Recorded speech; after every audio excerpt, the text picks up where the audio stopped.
So good day everyone. I am Catherine Solitario and I was assigned to continue the discussion of Ms. Pabilan about the emotional and behavioral disorder. So emotional and behavioral disorder refers to inability to learn which cannot be explained by intellectual and sensory of health factors.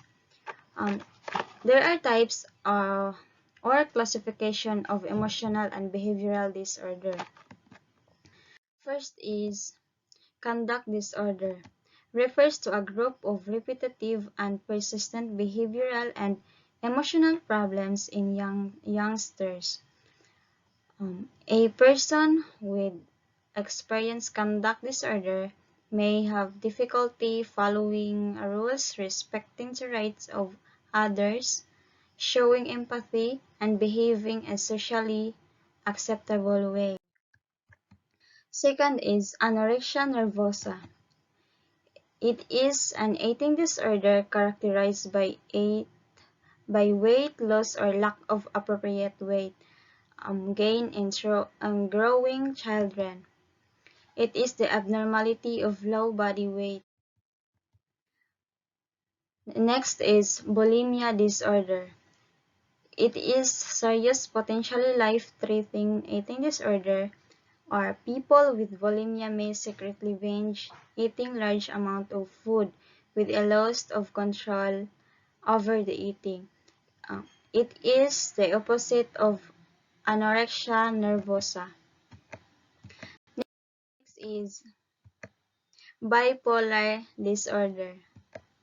It is firmly called manic depressive illness or manic depression, a mental disorder that causes unusual shifts in mood, energy, activity levels, concentration, and the ability to carry out day-to-day tasks. Next is major depressive disorder. Is a made of disorder that causes a persistent feeling of sadness and loss of interest. It affects how you feel, think, and behave that can lead to a variety of emotional and physical problems. You may have trouble doing normal day-to-day activities, and sometimes you feel as in life isn't worth living. You may experience feeling of sadness, fearfulness, emptiness, or hopeless that can prone into major depression. Next is schizophrenia. It is characterized by distortion in thinking, perception, emotions, language, sense of self, and behavior.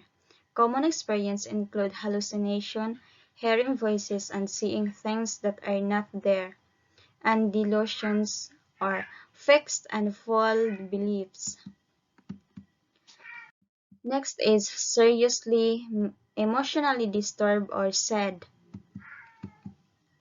A person who are under the age of 18 who have a diagnosable mental, behavioral, or emotional disorder or sufficient duration to meet diagnostic criteria specified within DSM-V that resulted in functional impairment which substantially interferes with or limits the child's rules or functioning in family, school, or community activities. There are possible signs of children with emotional behavior or disability.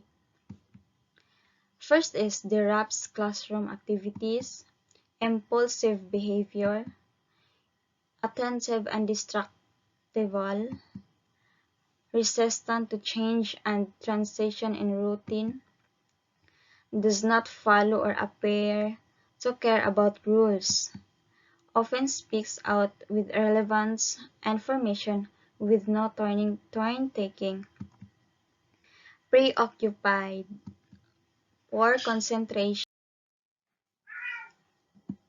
demonstrates aggression, regularly absent from school, intimidates and bullies others, low self-esteem, consistently blames others for their dishonesty, experiences difficulty working in groups, frequently demonstrates and self-injurious behavior, cannot apply social rules to others' personal space and belongings, often is manipulative in situations.